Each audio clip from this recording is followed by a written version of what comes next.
Good evening, everybody. Thank you very much for the people who have come. Thank you for the people that are online.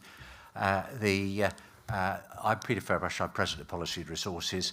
Every member of Policy and Resources is on the panel with me, together with Deputy Peter Roffey, President of Employment and Social Security. So thank you very much for those who have come out on a not very nice night, and thank you for those who've joined in online. Well, what we're going to do, we're going to give a presentation from myself, Deputy Hellier and Deputy Roffey, and then we're going to invite questions both from the people in the room and online. And online, you'll have the facility to ask one of our communications team, and they'll ask the question for you when we come to that particular point. Now, as a Tottenham Hotspur supporter, I had a very bad Sunday, and we're playing Manchester City on Thursday, so I think we might have a very bad Thursday. But I'm hoping we're going to have a very good Tuesday in relation to that. So why are we here? Well, we're here because there's a policy letter, probably the most important policy letter that the states will have to deal with during the currency of this term, which will be debated by the states beginning on the 25th of January. Now, that's because we're in a position whereby we've got an estimated funding gap in today's terms, today's money, so without the benefit of inflation or the devaluation by inflation, of about £100 million per annum by 2040. Now, that may seem a long time away, but it isn't, because we're going to have a significant gap even this year, and as I say, it will grow over the next 17 or 18 years. Now, the real reason for that, and the inescapable reason for that, is because we've got an ageing demographic. We're not alone in that. Most places in the world have got it, but we've got to deal with the problems in this small island of 64,000 people. And £100 million deficit for an island of 64,000 people is a heck of a lot of money, and will take a heck of a lot of finding. So some steps have been addressed. The states decided just last September, that's September 22, that there'll be higher net migration. And that's the idea of that, is to try and maintain the workforce and to generate revenue and promote growth. Now, the states agreed that there will be a net migration policy over the next 30 years of 300 people per annum. But to be honest, that'll be driven by economic considerations, because it doesn't matter what our aims and our goals are. If the economy is not sufficient, we will have more concerns and we won't be able to attract people. Now, what we also did is we went into a lengthy corporate tax change revision, because the first phase of the tax review was debated as far back as September and October of 2021. And we said then, because people had concerns, states members rightly had concerns that not enough had necessarily been done in looking at corporate tax. So we went off and we said we'd be back in July with a report from a leading world expert. We went to the leading world expert, but they took a bit longer to produce their report than we anticipated. We got the report in final form about the 22nd of September, which was made public and sent to states members, and therefore we're back here now. Now, that report by Ernst & Young, we told them to dig up the floorboards, look in everybody's pockets, do as much as you can, be as wide-ranging as you can in relation to corporate tax. And they developed tax corporate changes which could raise up to an additional 20 million.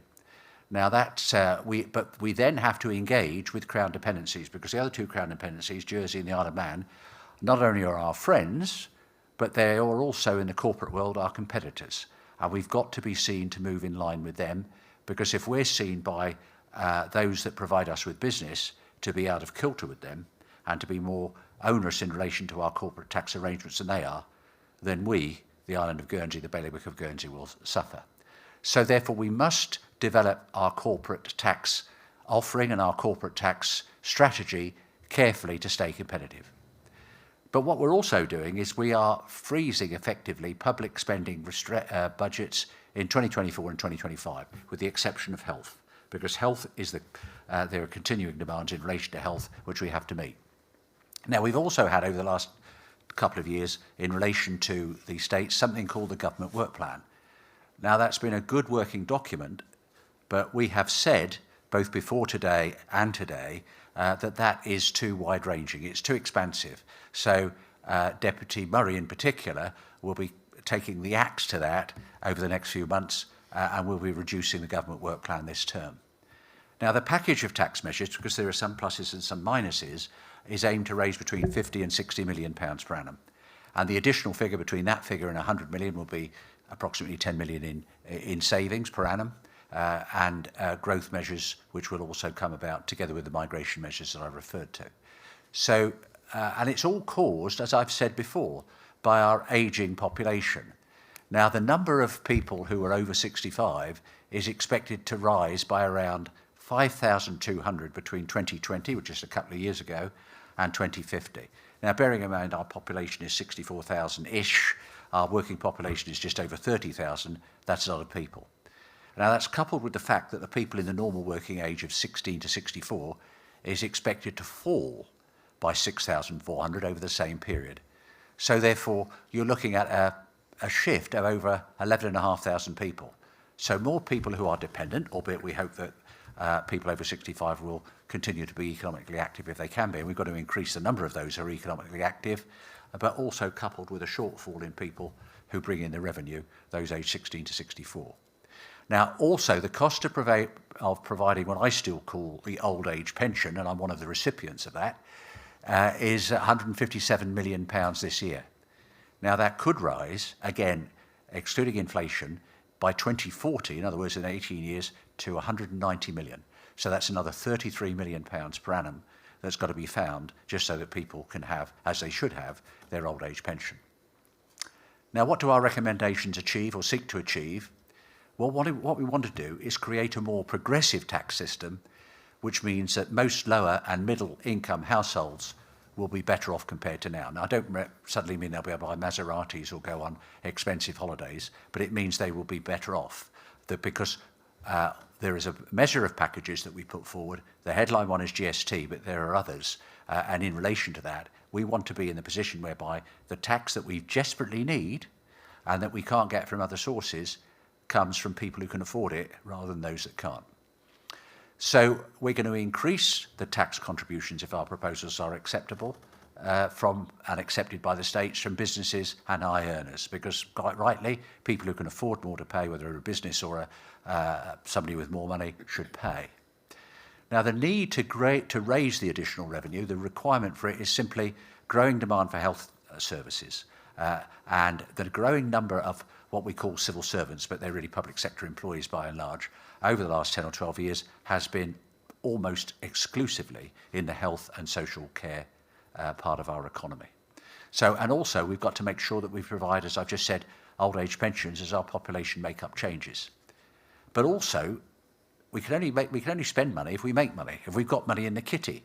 So we have to maintain our competitive position against the other jurisdictions, particularly our competitors, albeit our friends, in the Isle of Man and Jersey. So it's a balancing act. It's not easy. It's dependent on many factors. Many pieces of the jigsaw have all got to join together. But what we're seeking to do, and this is the slide that shows that we're seeking to increase tax take, £47 million from businesses, £23 million from householders, and something that hasn't been obtained before, £6 million from visitors. Because at the moment, we get nothing from visitors. We get no, I mean, we're very grateful to have them. We're delighted they come and spend money in our community, but they need to make a greater contribution, as do households or businesses. So I'm now going to pass over to my colleague, our Treasury lead, Deputy Hellier, who will talk through the next few slides. Good evening, everybody. You may have received a leaflet in the post in the past few months that contains a copy of this particular graph, and it's really central to these proposals because it shows in a blended way the effects, were the states to approve these proposals, on everybody in terms of how tax impacts on them personally.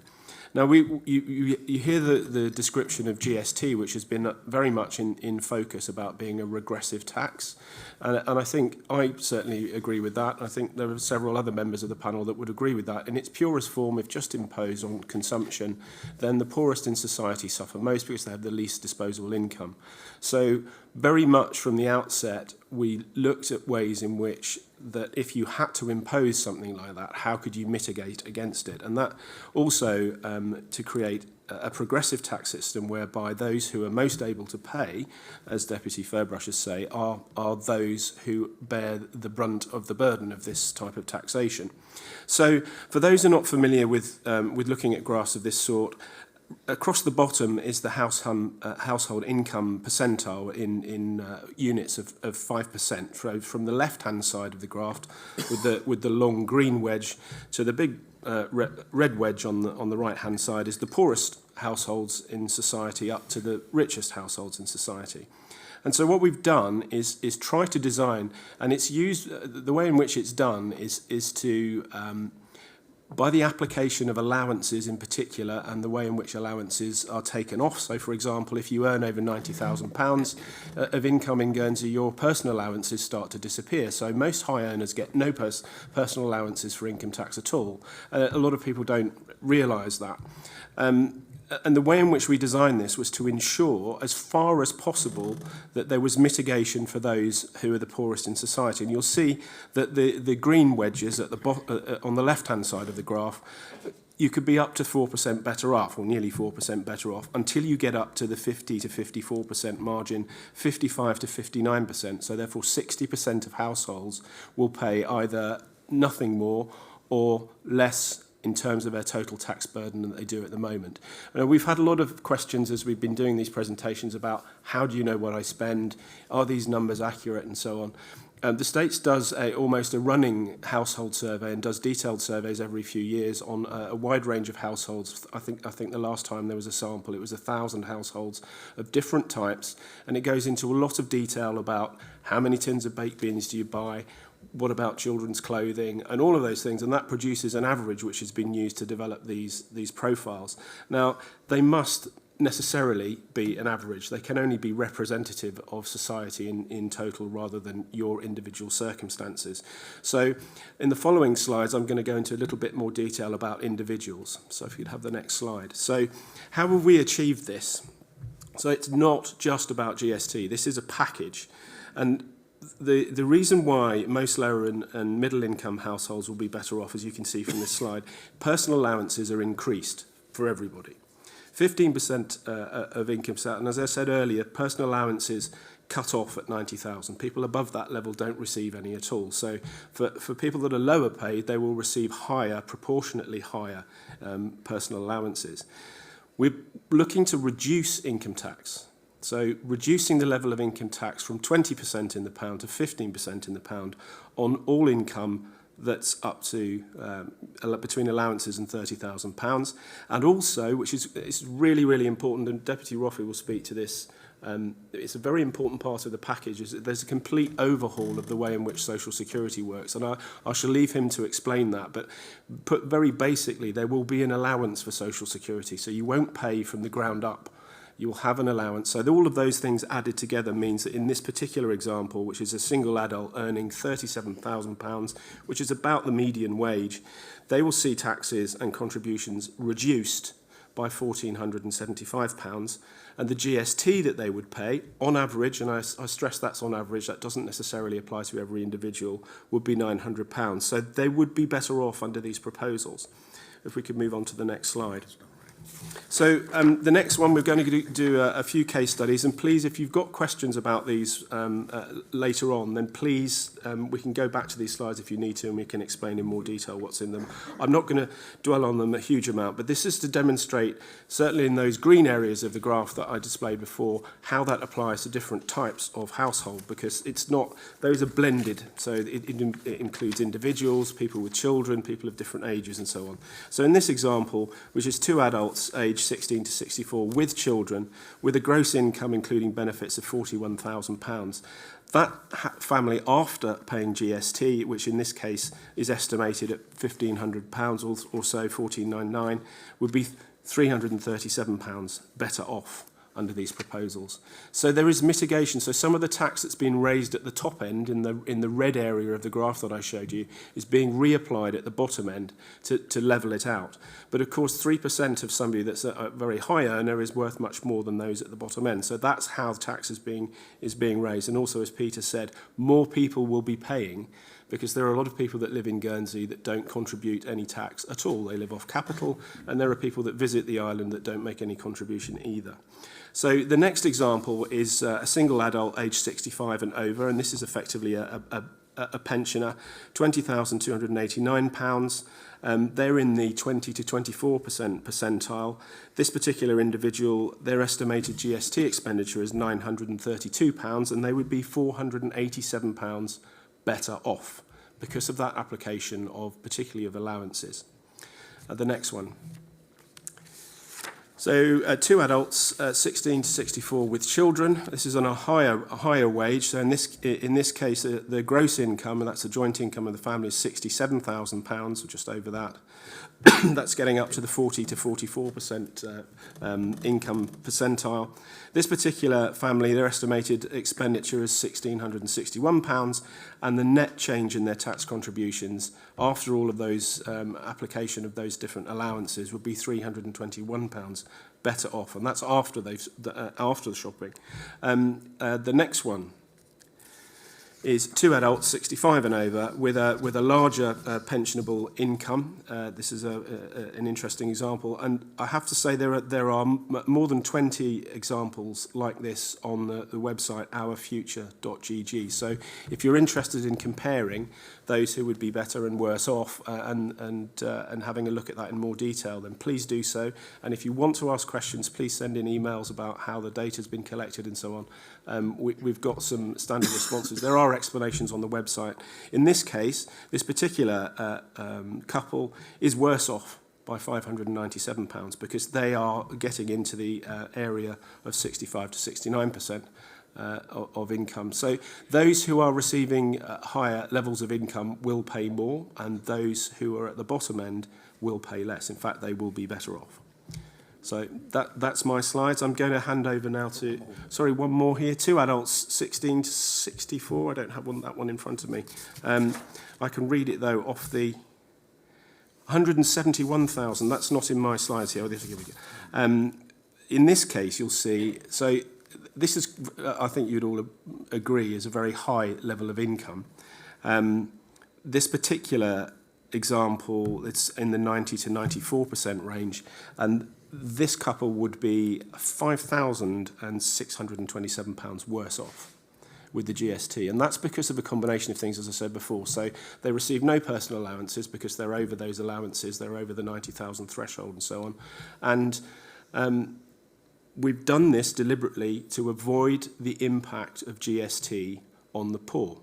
Now, I've seen it repeatedly all over social media, and it's in the press, and it's in repeated letters to the press. This is a regressive tax, a regressive tax. You can see from these examples that the package that we've designed, and it's not just GST, it's a package including a reduction of income tax, has the effect on the population that those with these high salaries will pay more, and those at middle and lower incomes will pay less. So, yes, sorry, I jumped ahead there. I can hand over now to Deputy Roffey, who will take us forward on social security reforms, which are an important part of this. Yeah, thanks, Mark. One of my frustrations, I think, over the last couple of weeks is people have been talking about the tax review, and it's not just a tax review. It is a tax and social security review, and in many ways the impact of the changes on social security are just as big and significant as the changes in taxation. And why do we need to review our social security system? For a number of reasons, but basically it's not very fair and it's rather regressive at the moment. It wasn't designed to be that way. It's just grown up that way by like Topsy over many years. And just to take these points one at a time, most people who are either employed or self-employed, they pay social security contributions on absolutely all of their earnings. Now, if you earn less than, I think, just under 8,500, you don't pay anything.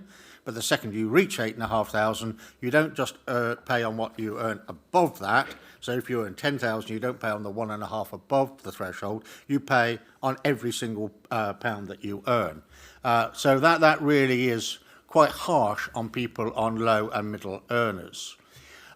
However, people who are employed, people who are working in some way, do not have to pay on unearned income. So you can have somebody with several local houses that are rented out, with income from share interest, etc.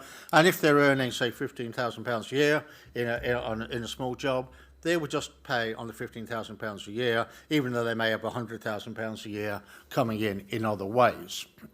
Then everything changes once you get past pension age. You do get an allowance.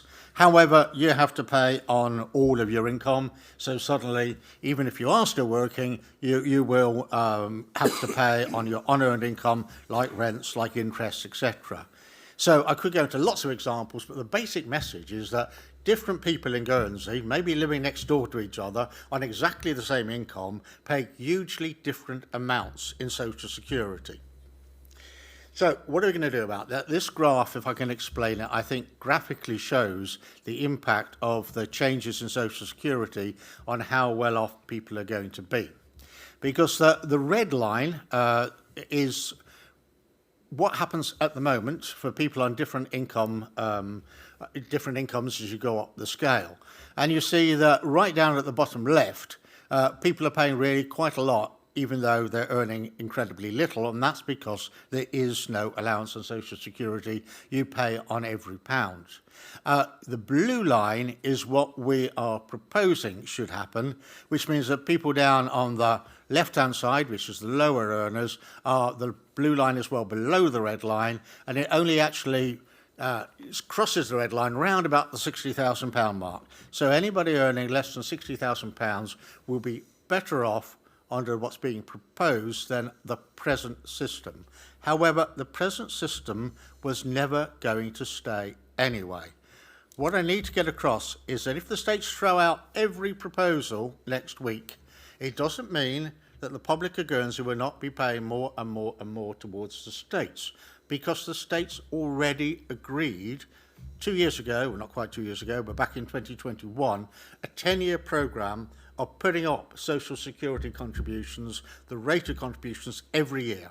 So we've had 2 of those increments already, but for the next 8 years, the states have already approved that Social Security contributions will go up year in, year out for the next 8 years. And that's what the dotted line actually shows is going to happen if all of the proposals are rejected. So the real comparison is between the blue line, which is what we're proposing, because if what we're proposing is passed, the previous proposals go by the board, it gets replaced, and that dotted line. So you can see that really there is a considerably, actually an advantage for everybody on that screen, even those on 100,000. You have to be on really high earnings before you'd pay more under what we're proposing than what the states have already approved.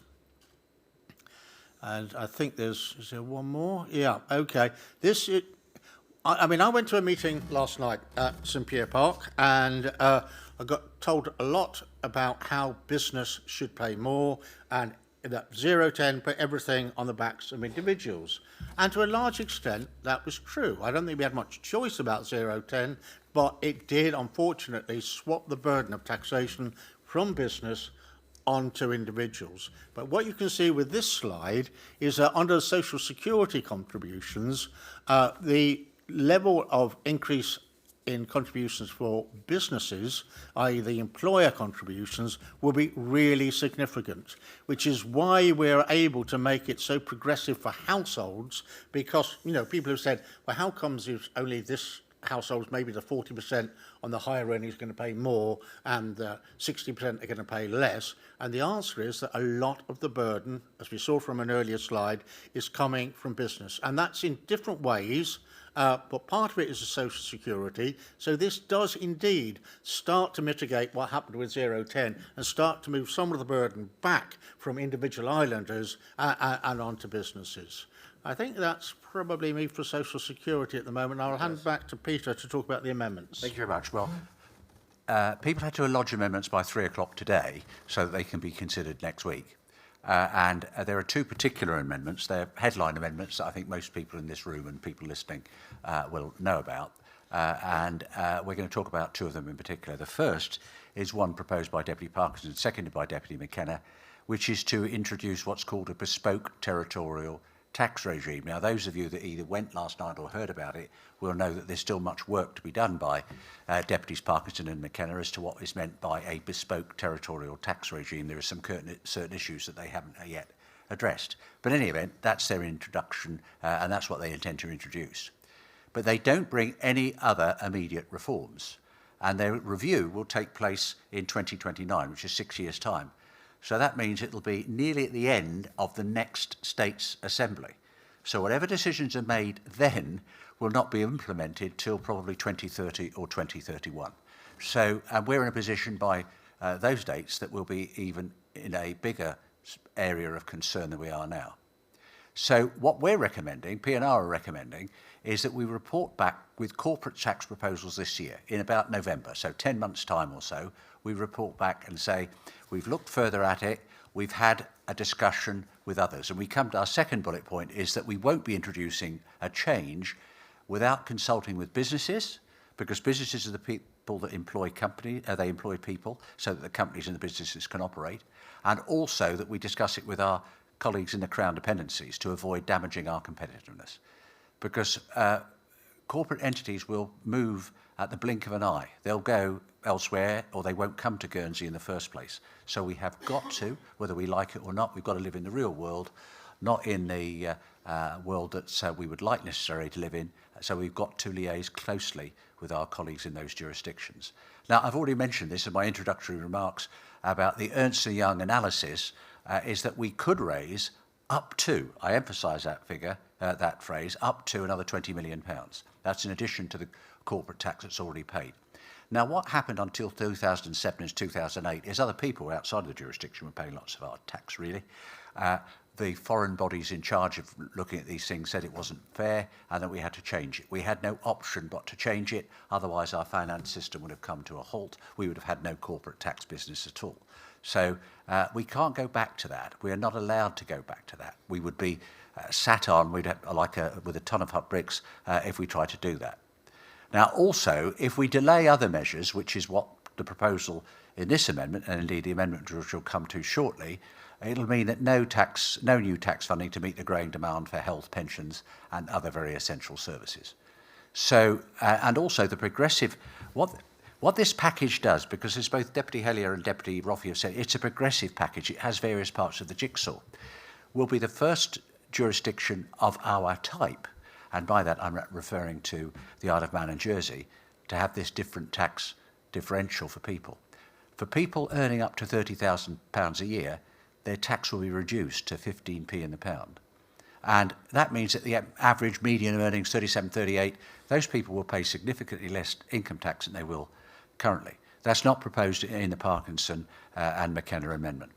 Now, a delay to 2029, 6 years' time, we've only just entered 2023, by then the funding gap will be up to 75 to 80 million at today's figures. So that'll be something, we'd have lost all the figures, all of that sum between now and then, or most of that sum between now and then, and we'll have this funding gap of between 75 and 80 million. We then come to the amendment which has been put forward, and we first knew about it 4:45 on Sunday afternoon by Deputy Salisbury and St Pierre. Now that again says set up 2 special committees to report back by the end of this term. The end of this term is June 2025, so just under 2.5 years' time. One to look at the size of government, the other to look at corporate tax. So we'll have a delay of 2.5 years whereby people will talk. People will talk, no matter what they'll decide, we'll talk about what the effect of those amendments when we come to a later slide. They talk about a 1% spending cut for 2024, excluding health, and a 1% spending cut across the board for 2025. Now, they also reduce the assumptions for spending on capital infrastructure projects. Now, one of the things we haven't done for donkey's years is spend much money on our infrastructure projects. We just haven't done that, and I'll come to that again in due course. They'll also apply a corporate, what's called community and infrastructure levy. Effectively, that's something that we've already covered, but we'll talk about that in due course. And also, they do things which Deputy St Pierre said he would never do when he was President of Policy and Resource, which is tinker in a tax review with the tax system, because the things that we've described them as small charges or small changes, they could be either really, a visitor levy, a cruise ship carbon tax, and a business parking spaces tax. Now, some of those we're looking at already, but those are the things that could be introduced in any budget without a tax review. They don't need a tax review or tax and social security review, as Deputy Roffey refers to it. And also it says move to defined contribution for new entrants to the public pension scheme, public sector's pension scheme from the beginning of 2025. Well, hey-ho, presto, policy and resources are already looking at that. So we are, and then this is what we've been doing, we're assessing some smaller taxes, but they raise very little. You've seen £500,000 is proposed for the visitor tax, £500,000 for another tax. They talk about £1 million to £1.5 million per annum. That's not a mere bagatelle. That's worth having, but it's not going to touch the sides in relation to where we are, and we're looking at those anyway. And also, 2.5 years, or 2 years and 5 months delay, and let's be honest, that comes right at the very end of this term. So that means no decisions will be made this term. It'll be into the next term. The new states will say, well, we've got to get our feet under the table before we can even look at this. It'll be, at least my view, I'm not expressing the view of my colleagues, probably another year beyond the beginning of the new term. So we're looking at probably the middle of 2026 at the earliest before any of this is looked at. Can we wait another 3.5 years? People may think so. I don't believe so, and we can't. Now, they talk about cutting investment in infrastructure when it's badly needed, and particularly affordable housing. Now, I've worked with Deputy Summeray and Deputy Roffey, well led by Deputy Roffey. We've looked at affordable housing over the last 18 months to 2 years, and the States has spent from public money, bought various sites which will be developed, somewhere between 32 and 33 million pounds. And that work is not yet done. Now, that can only be funded if there is money there to build those properties, if there is money there to invest generally in, amongst other things. It's not the only thing, but it's a thought we'd highlight to you, affordable housing. Because one of the big concerns that we have in Guernsey is that there is not enough, I just repeat that phrase, there is not enough housing, whether it's affordable or otherwise, in relation to where we are. So, and also it's a bit, because it says what the proposal by Deputy Salisbury and St Pierre say is that investment in infrastructure should be not less than 1.5%. If they were to be more open and say they want it fixed at 1.5%, then you would know that that would be a specific figure. But as Deputy Parkinson said in a debate in January 2020, we'd spent almost nothing, we being the states, over a period of time in infrastructure. And he said, and he was talking about the previous states, that they were states of inaction. And in fact, all that was spent, I think, during that period was about £32 million on the waste plant down in the south of the island. Now, also, there is no detail on what these savings or raising revenue measures say. They say they could cut cost. They don't say how. They don't say what that cost would be. It's all very uncertain. And we are in a position whereby we can't have uncertainty. So if we go to the next slide, please. Now, this is a bit of a mixture, but what it shows is our population of 63 and a bit thousand, Jersey's 103,000, Isle of Man 85,000, the UK, of course, many millions.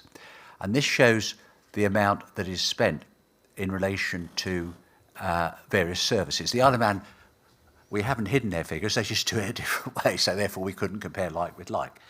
But we've compared the UK, we've taken out the fact that they've got to spend money on battleships and nuclear weapons and things, and we don't have to do that.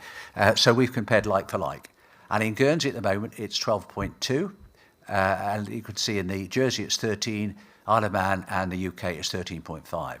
Now that is £1,000 per capita per year spent on expenditure per head of the population. We are significantly below what's spent in our Crown Dependency colleagues and in our near neighbour, the UK. So that's where we are in relation to that. If we go to the next slide, the fact are that we've had review after review. This process started with a review back in, which was debated in January 2020. That then gave rise to the tax review strategy. And both I and Deputy St Pierre, when we stood as presidents of the Policy and Resources Committee in October 2020, said we needed a tax review urgently. He said within a year. We brought our proposals within a year. We brought them in September of 2021, and that debate continued until October of 2021. And then we were in the position whereby, because we needed to look further in relation to the corporate tax to see if we could get as much as we could safely from that without causing concerns and without making us uncompetitive, we ended up with the report from Ernst & Young, which was published, as I say, in September, and therefore we're debating it today. So reviews might give people comfort and think we haven't got to make a decision. We can stand for election again in 2025, and we can say we propose GST, we're not going to have GST, and then find that they've got to bring it in later when the island is in a much worse financial position than they are. There are no get-out-of-jail-free cards. There are no white charges coming over the horizon. There's no magic. We've got to deal with the problems we've got, and we've got to make a decision next week. So that's where we are. I'm very grateful to you listening patiently for the last 34 or 35 minutes to us. Somebody's going to put the lights on now so that we can see you. We would like you, please, if you want to ask a question, to raise your hand, and then somebody will come around. Yeah, this gentleman and that gentleman. Have we got a mic, or somebody's going to come with a mic? I know this gentleman's name, so Pierre, if you just wait for the mic to come, and then ask your question. Thank you. Could you give us any examples of what action P&R might take if you don't get support in the States next week, if this is kicked out? I think that's a very good question, because it depends what the end result is. And the last thing you want to do is to make a statement in haste. So what we would do, we would reflect, we wouldn't, let's say the decision is made on the 27th, which is a Friday. We're not on the 30th going to say we're going to do this, that or the other. But we would shortly thereafter put forward our view. Now, as you know, Pierre, and other people in here may know or may not know, we don't have executive government. I'm not like a prime minister or a president. And my committee, the senior committee, we can make recommendations to our colleagues in education or health or Home Office, that's America, that's British verbs, you know what I mean, Home Department. But if they say no, then it would be a matter for the states to resolve if we're unable to agree it. But I would see, so I'm expressing the Peter Furbush view, not the Policy and Resources view or the Peter Roffey view. I would see that if we end up with the kind of scenario that I've just outlined, with another review in 2.5 years or 6 years' time or whatever it may be, I would say that we'd have to be saying, I'm sorry, that except for capital projects where the bulldozers are on site, as it were, or there are one or two very urgent things that we have to do, like our medical patients records where the system is at the end of its life and it's creaking, so we've got to spend money on those.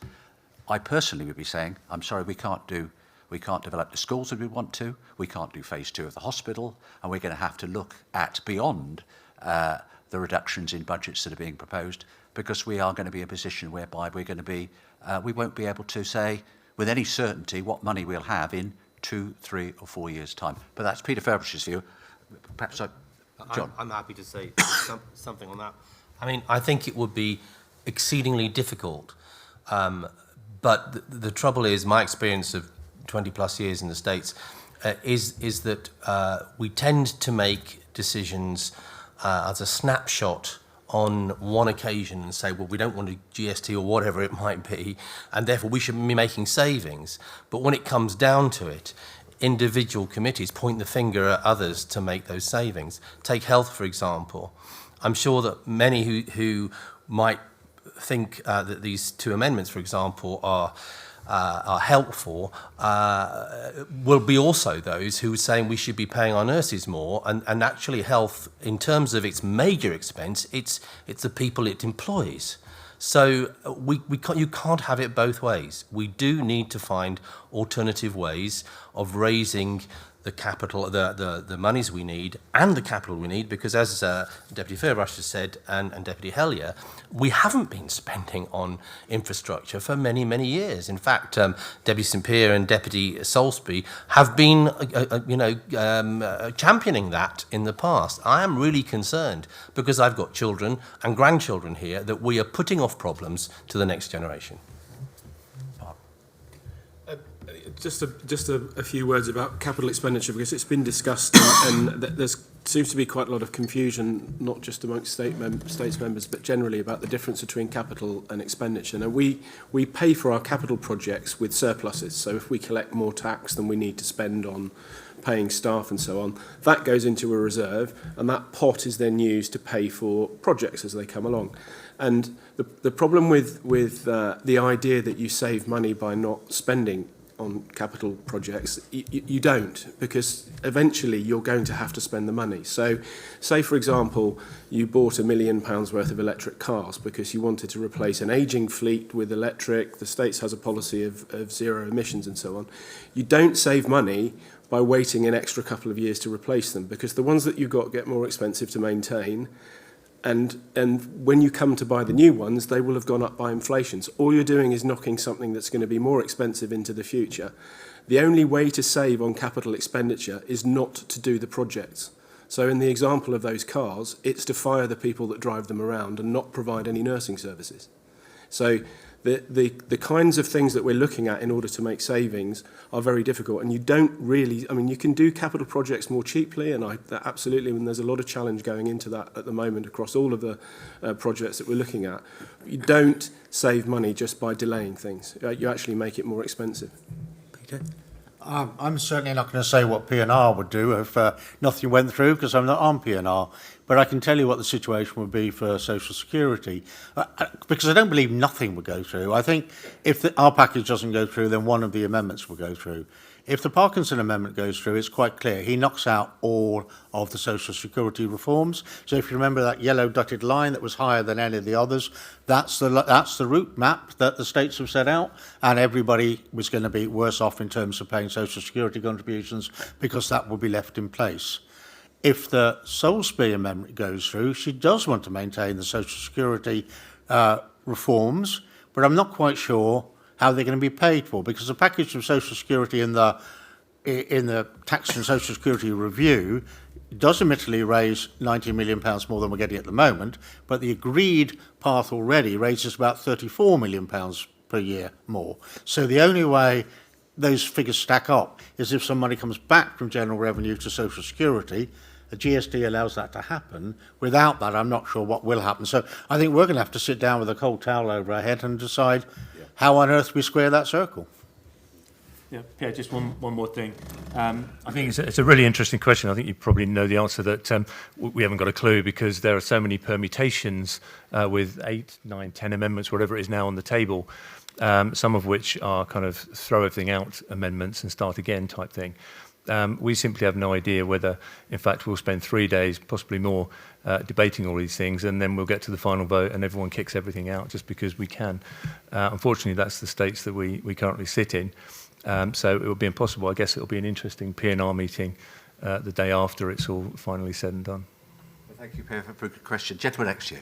I think you've already answered part of the question I was going to ask, which was what is Plan B if nothing goes through, and I think you've covered that now. But the question I have is that over a number of years, Guernsey is a small island, 60,000, 65,000 people.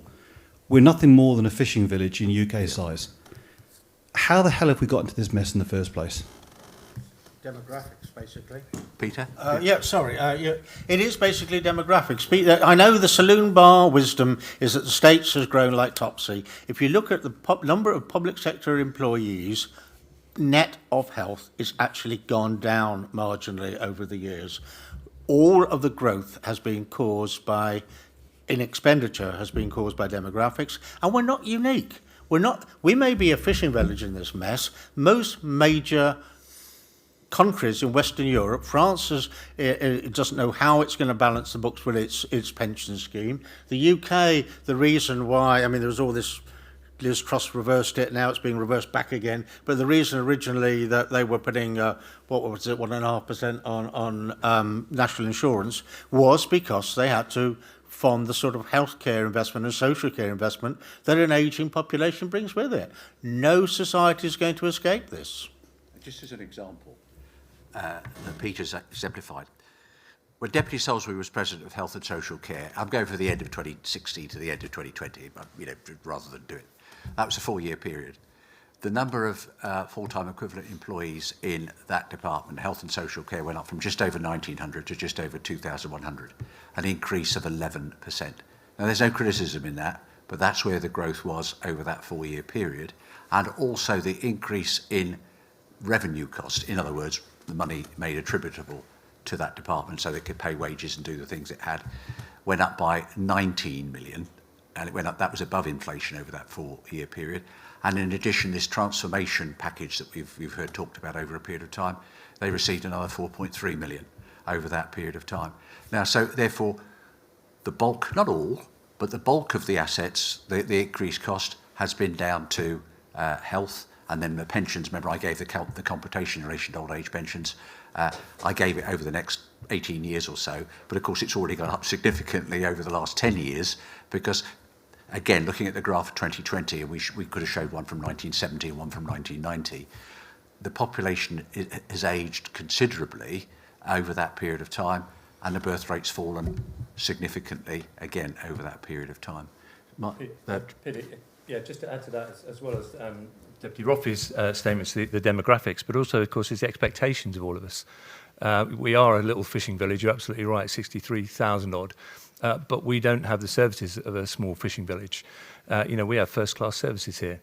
If something goes wrong with anyone in the auditorium today, you'll be in the hospital in the next 15 minutes and you'll be seen straight away, and you'll only be back at home tonight. That's not the case in the UK. It's not the case in very many other countries. And yet here we are, 63,000 people, a small fishing village in your scenario there. But we have first-class facilities, and it's time we started paying for them, and it's caught up with us. If you want to keep these things going, someone's got to pay for them. And unfortunately, now is the time to make that decision. Or if others want to, kick it another 3 or 5, or in some cases 2029 down the road. And then, the only thing that can happen is those services have got to suffer. Someone's got to pay the piper. And I've said this many times recently, but I was born and bred in Guernsey, but my parents taught me that if you're living on a rock, you shouldn't expect the same quality of services that if you're living in a large place. You haven't got economies of scale. We haven't got any of those. A small fishing village in the UK would be subsidised by much larger cities around and about. We haven't got that. We've got to provide our own. And sadly, to pick up on Deputy Mahoney's points, I find increasingly today that many of us want equally high quality of services, which we've certainly got to some cities in the UK, but we want to pay 1980 prices for them. And it just doesn't work that way. So if you add into that the economies of scale, which we can't do, because in the UK, my wife's a nurse, she's worked in the UK, if you wanted hospital services or you wanted care homes, you probably have to travel miles to do that. We want it on our doorstep, and we've got to have it on our doorstep to a certain degree, because that's where it is. And demographically, since I was in the sixth form in the early 1980s, we've got roughly only slightly above half of the number of children at that age now than we did then. So it's been a problem that has been coming for some time, and really one of my frustrations is we have, and I say we as a state because I was first elected in 2000, we've kicked the can down the road far too long. Do you want to think, Bob? Yeah, I think the other thing, because we're talking about health being really one of the major contributors to this structural deficit that we actually are projecting at the moment, we also have to recognise that health at the moment has about 450 vacancies. We can't get the staff that we need, basically, because there aren't that many of them available post-COVID. COVID's changed things quite a lot for us in many respects. Obviously, tourism industry, you'll know about that. Brexit actually impacted that considerably as well. So we have to have the housing that we need to be able to furnish ourselves with the people, with the skills that we need. And it's very difficult to do that. We're getting hit from lots of different angles at this point in time, and we're trying to balance this the best way we can. But we have to be able to fund because that's only going to increase at this point in time. It will get worse. And obviously the range of treatments for an older population will get broader and wider and more specialist. So our health service, looking forward, has got to be looked at very seriously in terms of how we move forward from this point onwards. We've managed thus far as best we can, but honestly, I think health will have to have quite a revision if we hope to be able to carry on with the range of services to the range of people that we've got at this point in time. Thank you. Gentleman there. Yes, sir. Yes, sir. John Osier here. I'd like to ask a similar question which I asked Deputy Parkinson last night on his tax proposals, and there was also an expert comment from Dr. Andy Sloan on those proposals last night and on the proposals we're hearing tonight. So I'd like to ask the panel, and you gave me an excellent catchline, Deputy Furbrush. You can only spend money if you can make money. So my question is on the making money side, and bearing in mind even small percentages of over the years to 2040 would make a big difference. What are the impact of your tax proposals on growth, productivity and inflation, and if you can give a few key figures, because I'm sure you've done your homework. Growth, productivity and inflation, 3 key metrics to you making money so you can spend it. Thank you. Well, I think one of the valid points that was made last night was about the difficulties which the States has in its forecasting. I will come back to those points specifically. And to be fair to the team that prepare estimates and growth and look at all these statistics at the moment, we've just been through one of the most extraordinary economic experiences in any modern society, where it's been effectively the whole economy's been shut down for long periods. So it's not surprising that the numbers are jumping around somewhat in terms of pent-up growth and so on. Now, we've seen really very strong growth in the last year and the year before it because of that pent-up economic activity. Historically, I think, as Dr. Sloan explained, we were back in less than 1%, and any tax, and Deputy Parkinson said the same thing, any tax that takes money out of the economy cannot help with that function. So it will have a negative effect.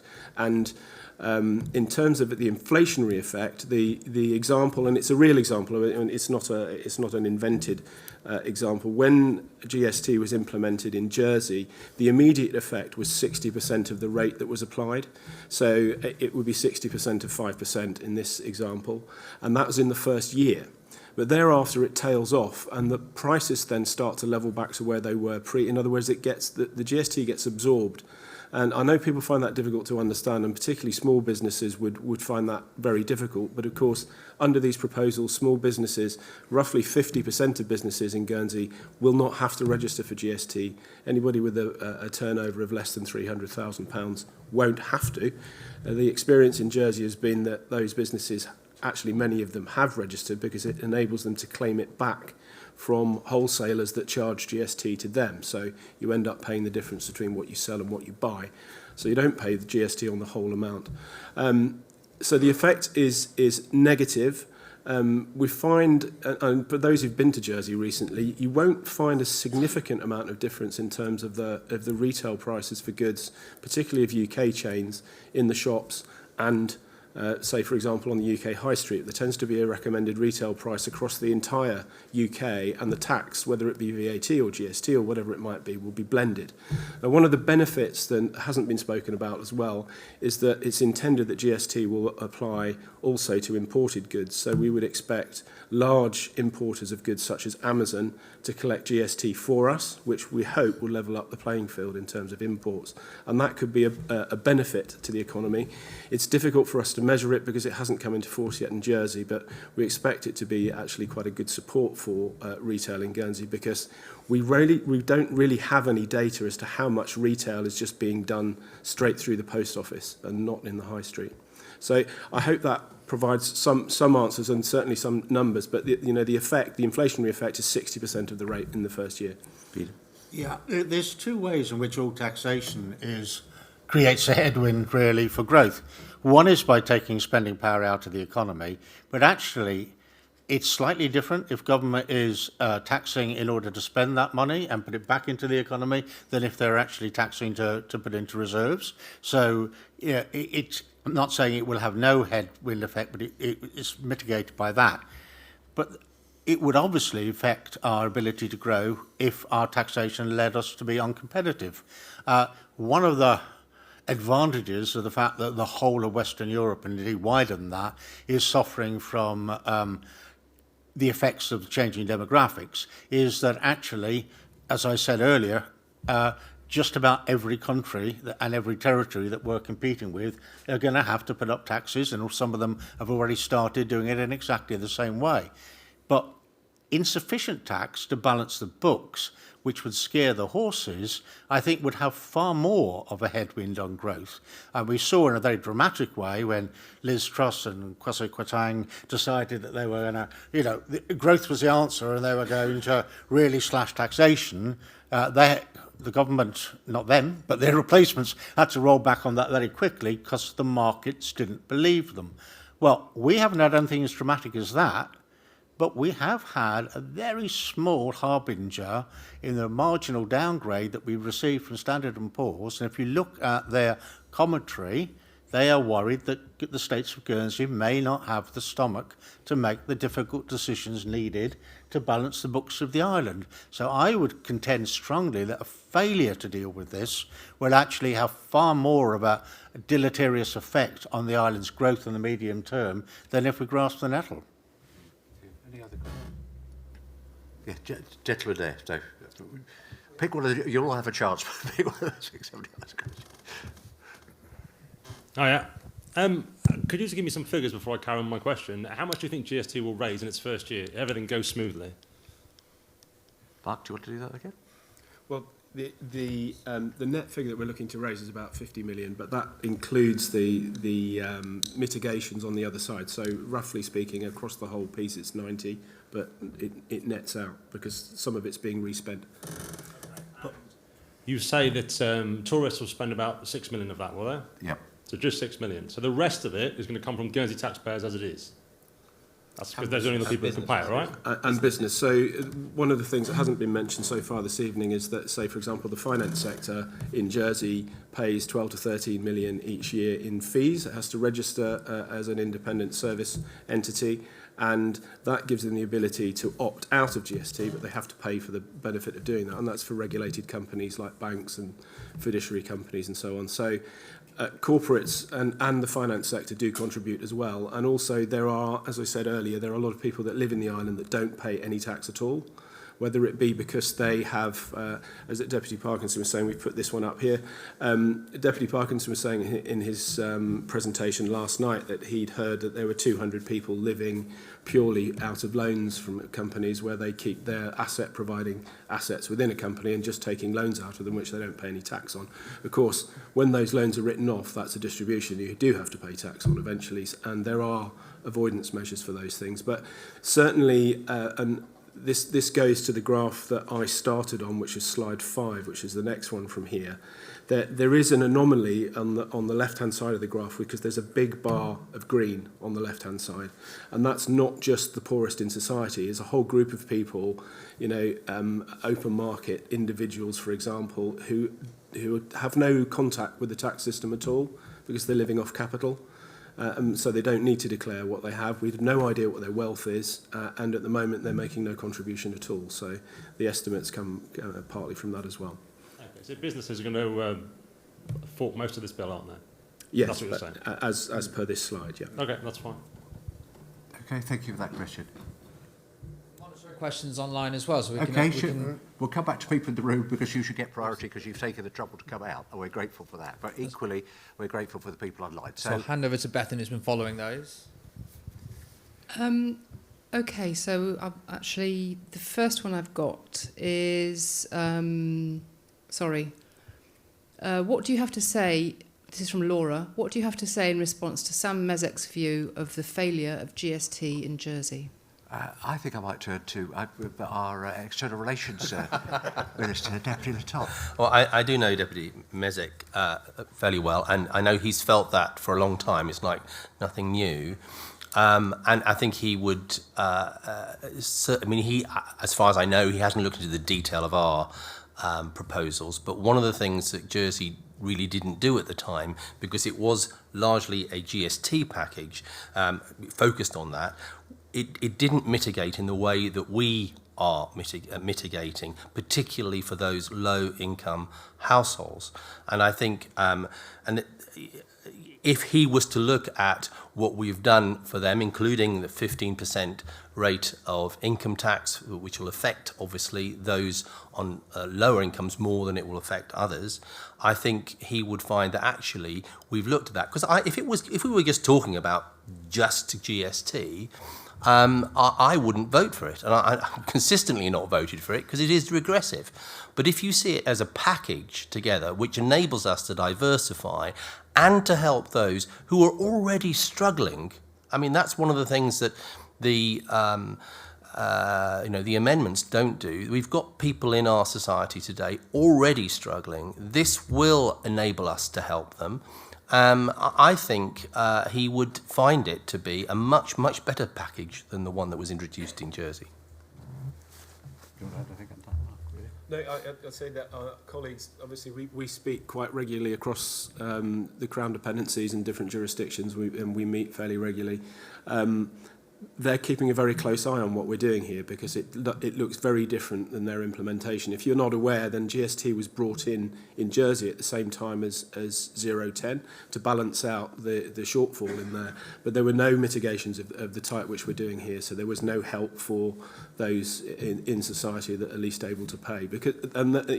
I think we all agree on this panel that it is a regressive tax on its own, and none of us would be voting for it if it were being implemented on its own either, so it just wouldn't happen. We've really worked very hard to make sure that it is fair across the board.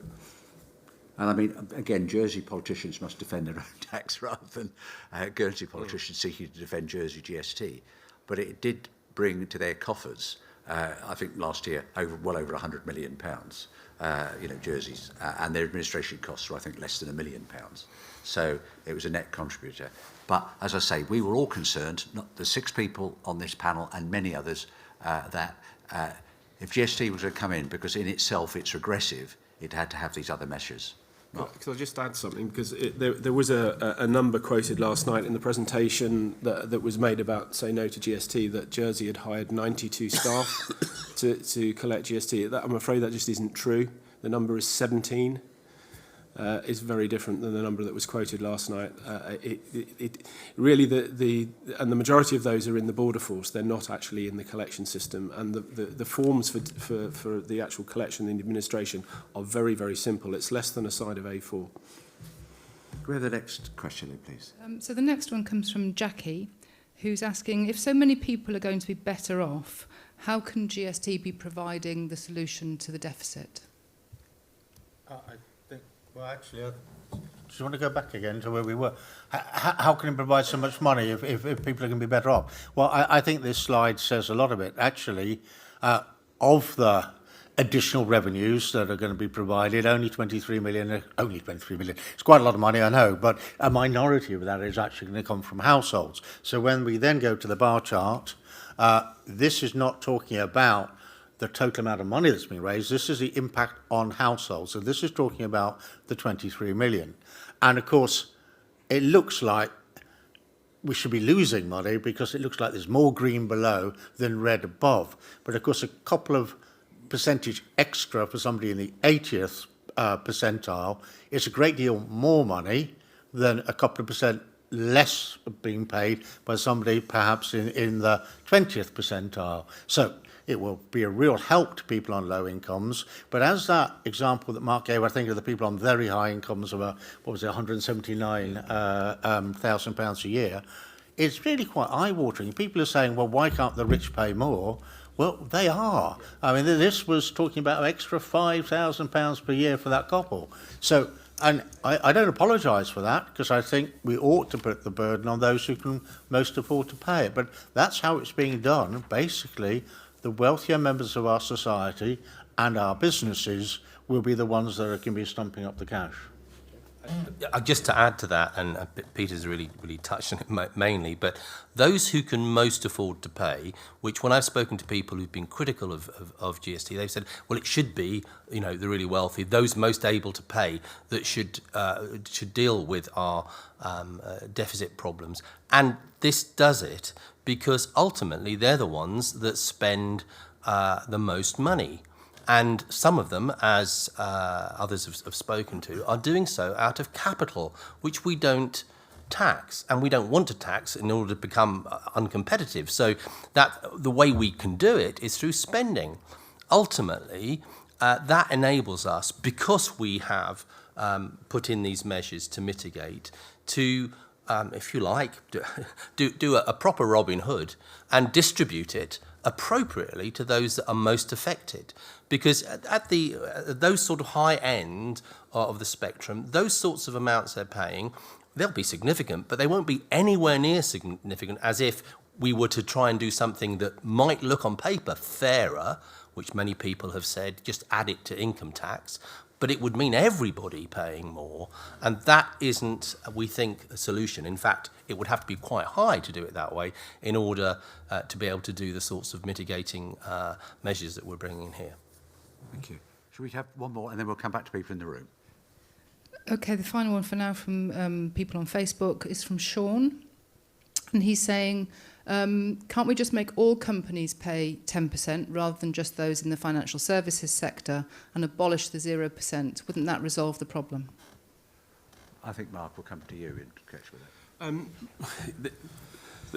The real difficulty that we have, I mean, when we started off, and Deputy Parkinson explains it actually incredibly well last night, pre 010 coming into force, local companies paid their 20%, and companies that weren't local, companies that were being looked after by the finance industry, were able to be exempt from tax by paying a fee. So what we did is we discriminated between local-owned companies and not local-owned companies, and the international community said, you can't do that anymore. And that's why we went to the 010 structure. And 010 is not any longer in the form that it was when it was first created. So there isn't any type of company now, administration company in the finance sector, that doesn't pay tax. All the finance sector pays tax. It's the entities that those companies look after which don't pay tax in many cases. So investment funds, but that's accepted internationally. Investment funds are tax transparent. In other words, the investors in the structure only pay tax in the place where they live. And our finance industry relies very heavily on the fact that people don't pay tax in two places on the same money. That's what the finance sector is all about. In terms of just raising it to 10% for everybody, no, that won't turn the dial. But what it would do is a lot of companies at the moment that are tax exempt, that if they were caught by 10%, would leave the island. And so we have to try and maintain a differential between those two in order to maintain the really what is the mainstay of our economy still. More than 40% of our income from that particular sector. So we are looking at means of corporates paying more tax, and that is part of our recommendations that we will come back to the States in November. And there are 4 different options for doing that. One is a territorial tax of the type which Deputy Parkinson advocates. Another, which is actually, I have to say, more popular with the finance industry, is just a straight levy. It's just everybody has to pay £1,000. Every company, every limited partnership. And it's much simpler to administer because it can be done through the company registry. So it doesn't require any more staff. It's an automated process. And that would raise a significant amount reasonably quickly without there being too much pain, we believe. But we're going to have to work through with industry to make sure that they're happy with those types of proposals. But we are definitely focusing on corporates making a higher contribution than they do at the moment. And that includes local companies as well. Thank you. Can I just add one more thing? Please do. The corporates took a bit of a pasting last night for anyone that was at the presentation, as if everyone is freeloading and getting off scot-free here. But already, despite anything that anyone is proposing, last year the corporates contributed £169 million to the Exchequer. So when we talk about the companies are just not paying anything, it's just simply not true. Now that's a combination of employer social security and TLP on commercial and income tax. But to just dismiss it as corporates are living here for free just simply doesn't carry any weight. Okay, we'll take a question. There's some people down here I think raised their hands before. I think.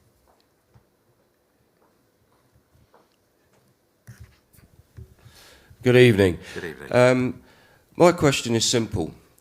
You stated that by 2040 we could be 6,000 people less off of working age between the ages of 16 to 64, an increase of 5,000 people as in retirement. Yep. How then, could we be back here in 2040 going through the same things due to the fact we wouldn't be making enough money through the working population? That's a fair point. These proposals are looking forward to 2040, in fact 2050 in some instances. But your point, I can't predict. Nobody in this room, no politician in Guernsey or anywhere else can predict with complete accuracy what the position will be in 17 years' time, isn't it? But we've got to make projections. That's how you do it. It's with you do that in your own life, don't you? You look forward and say, what's going to happen in 10 years? What's going to happen in 15 years? And it may change. But we've had the best advice that we can have, not just in one field, in very, very, very different and divergent fields as to how we can get to that. I mean, your point's a valid one. And we say in the policy letter, nothing is certain. But, you know, as a lawyer, if I use a phrase on the balance of probability, which means what's more likely than not, then we believe that what we're putting forward in 2040 is accurate. So basically, where we go from there is how, as it is very expensive to live over here already, and we are losing our younger generation to other parts of the world, Yep. because it is easier to live there, okay? It's more economically viable. They can start families. How are we going to then keep our younger working generation in Guernsey? Yeah, I'm happy to speak to that. But first, if I can just address your first point, because my first term in the States in 2000, when I was first elected, it was Deputy Owen Letitia, my late Deputy Owen Letitia, my Uncle Owen, who introduced, this is Guernsey, isn't it? Who introduced the first long-term care proposals. And he said at the time, although I'm not sure how many of us were listening, but he said, this will not last forever. I mean, this will deal with a few years, but we've got a growing demographic then. Now, he was right, absolutely right, and we did, we've had various debates to address that, but actually the situation has got worse and worse, and that's why I say we have been kicking the can down the road. I didn't want to do that, but that's effectively what various assemblies have done over the last 20 or so years. I think with regards to your point about young people, there are certain things that we just cannot compete with. Living in a city is always going to be cheaper. It is today, far more than ever before. And I mean, when I went to university, less than a third of sixth formers in my day went to university. I therefore didn't enter into the workforce until I was in my early 20s. Whereas today, the vast majority go off to university and do that. So they're not even entering the workforce until later. And then, many are expecting to retire, therefore, at the same age, and they're living for longer. We're all living for longer. Those sorts of things affect a small jurisdiction like us far more than they do a large jurisdiction. And there are places similar to us in the world that have chosen to... they've either needed large subsidies from some central government because they're part of a bigger nation, and that's the case in the UK. I remember a number of years ago looking at Shetland and seeing whether there was anything we could learn from them. And I was shocked at the services they get. I mean, they don't get anything like the hospital services that we get, because the way in which the government deals with that is they subsidise people to come across to Inverness Hospital, for example, months before they give birth, in order to make it the least expensive possible. If we want the services that we want on Ireland, and I think they have to be reasonable. I'm not saying that that they have to go down, but they have to be reasonable services in Ireland. We're going to have to pay more for them. There's just no other way. We haven't got the economies of scale. But people, as I said before, want all the services that you get elsewhere, but want to pay much less for it, and we haven't got those things. Guernsey has, on the positive, a lot of attraction. There's a lot of things that people will choose to live here for that are not to do with the advantages and the cheapness of living elsewhere. I'm very lucky to have 3 children who have gone off to university, have come back, found jobs, and amazingly bought houses here, and 2 of them have, and they continue to do that. It is possible to do it, but it's a lifestyle choice. I think also, we've talked about health costs. I'll come to you in a minute, Bob, because I'd like you just to give your comments on the two. But pensions. Now, nobody's pretending that the old age pension of £250 a week is a ransom. You can live like a prince on that. But it is £250 a week. There are a lot of people with get less than that because they haven't got full contribution rates. But it's just gone up £250 a week. And I'll give you two examples. A cousin of mine went off when he was 18. He followed a girl all the way to Australia, married her, paid £10 to get there, and he worked all his life in Australia. His family's in Australia now. And well, I say he was a decent, hard-working, working-class bloke, if you understand what I mean. He bought his own house, he's got a little bit of savings, but he's not a rich man. He's paid his national insurance, social insurance, whatever they call it in Australia. He doesn't get an old age pension because it's means-tested. And it's means-tested at that level, not for the millionaire, but for the ordinary working person who's looked after himself. And I was taking my dog for a walk, as I did the other day, and an Italian gentleman I know who's a milkman, is a lovely man, stopped and said, thank you for the pension. So there's nothing to do with me. I said, it might be to do with definitely Roffey. But the point is, he was taking, he just had his pension increase, his old age pension increase. And of course, he's still got family in Italy. He was saying that generally in Italy, since 2003, they've not had any significant pension rises. So we have still got much to be thankful for here. But as we've all said, it's got to be paid for. Bob. I completely understand what you're saying. I mean, very concerning, obviously, our young people finding it really challenging to be here. I think what we have to recognise that being on an island, a lot of the inflation that we actually have is imported, things that we've got no control over. So obviously we have limitations there. I mean, affordable housing is obviously a feature of the market at this point in time, and it's been exacerbated by COVID particularly. Ironically, when we thought, well, people will be concerned because we had 1,200 people unemployed at one stage through lockdown, a significantly higher figure than we ever have. And the thought would be there, well, I'll just be very careful now because I don't know what's going to come down the road. But it had the reverse effect because people obviously who were in lockdown over COVID realised they might want a bit more space. So, of course, more people wanted more houses that were bigger or a garden and so on. And suddenly, we found ourselves in this position whereby housing has started to rocket. And then, of course, we had the Liz Truss effect, which, of course, we couldn't do a great deal about because that was actually something that, that the markets imposed on us. But it's just added to the difficulties, obviously, that young people have. But to combat that, one of the things that we can do is that we can invest in those young people in terms of their skill base. Because obviously, the skills that we've used in the past and so forth, it's evolving. Digital skills, for example, can be far more productive in terms of, the amount of business that can be generating or the amount of places even that you can generate business from. All of that is changing. So, there is actually hope there, but we have to evolve our services and our capabilities to be able to maximise the reach that we have, the amount that we can make as individuals. And that's what we're also investing in, obviously. That's where our education and skills strategy comes from. But it doesn't happen overnight. But even so, doing all of that, there will be a limitation because of that imported inflationary aspect that we've got, which is really unfortunate. And, one of the key things that, we're seeing in the UK, and thankfully we're cushioned for the moment, energy costs, for example. We've had cheap energy for a very, very long time. Well, we all have, not just Guernsey. We can see that marketplace is changing. So we're going to have to evolve the way that we deal with and manage energy and so forth. And we're looking at that at this time as well. But, the world doesn't stop turning, unfortunately. But we're doing everything that we can. But you're quite right. I mean, living on an island, unfortunately, and as been mentioned, the level of services that we provide and expect will have to be paid for one way or another. Yeah, I mean, the thing is, I'm in the construction industry. I've been in it for 39 years, man and boy, and when my dad always turned around to me and said, get a trade, you'll never be out of work. Now, the construction industry, as you all know, is booming at the moment. Yep.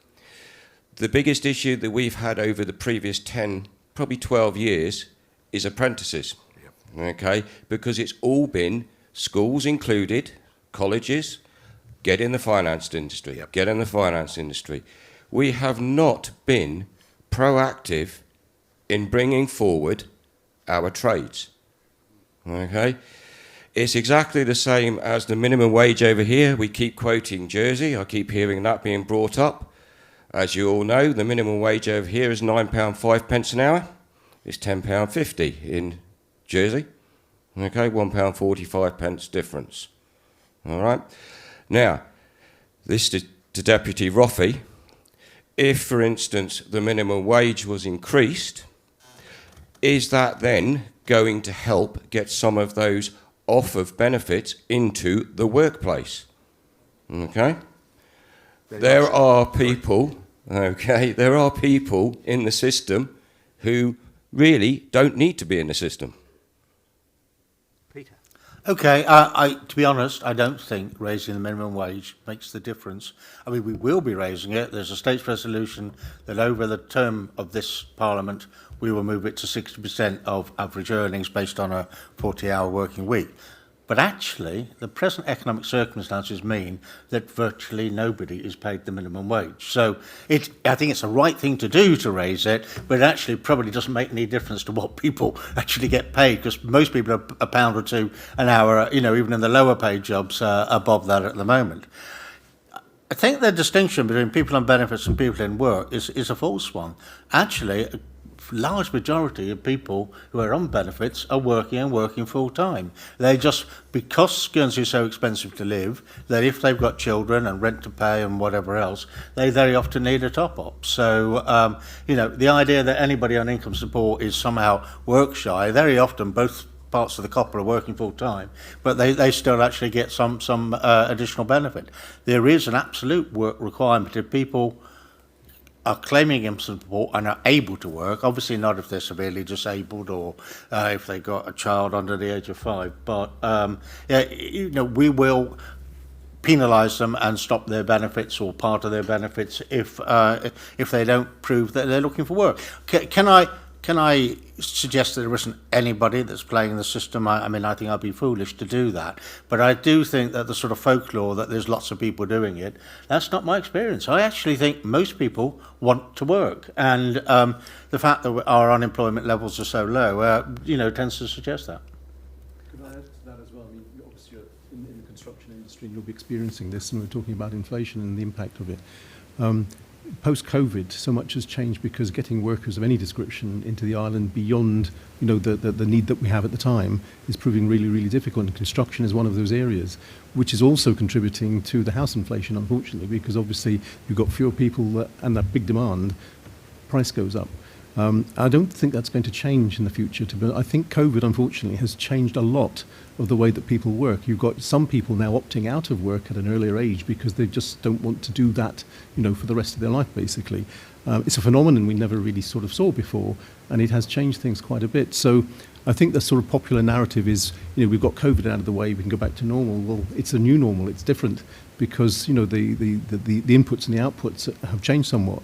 And it's a real problem for us in construction because we're always used to be able to sort of fish in the UK pool for a bit, bring people over, get the job done, and then they can go. Now, those people, you can't even get those people. And even if we do get those people, where do we house them whilst they do the job that they've got? So it's a vicious circle in that regard. I don't think there's any easy answer to it at this stage. I think, obviously, one of the benefits, if you can call it that, of the mortgage interest rate going up is it is starting to depress things a little bit. People aren't prepared to maybe put themselves so much at risk, you know, to borrow money at this stage. And that's probably a good thing because that might take some of the heat out of the market at this stage. Well, I'll come to Deputy Tocqueville because he wants to add something. But of course, another factor is Brexit, because you used to get Polish workers, Latvian workers, much more difficult. I mean, they are coming back a bit now, I think, but it's been much more difficult and we've lost them. Your point about apprenticeships is a brilliant one. We didn't do enough about apprenticeships, but I can remember when I first came back in the States in 2016 and I was President of Economic Development. The construction industry was in a mess then. There was a shortage of work. You know, it was. I was sitting there with builders, with tradesmen, and they were saying, look, we haven't really got any work. You've got to help us. You've got to do something. You've really got to bring it forward. We're in the other. We've gone from there to there, haven't we, in a few years, in relation to that. Your point's a good one. Deputy Toc will come in anyway. Thank you, Peter. I was going to mention Brexit as well, because I know that has been a problem, and we are trying to address that in the best way we can wherever, but it's not, largely, it's outside of our control. But that has been an unfortunate factor in all of this. With regards to apprenticeships, I used to chair the apprenticeship committee back 20 years ago, and I do think we've let that wither on the vine. And because back then we had people, I remember interviewing people and doing apprentice of the year.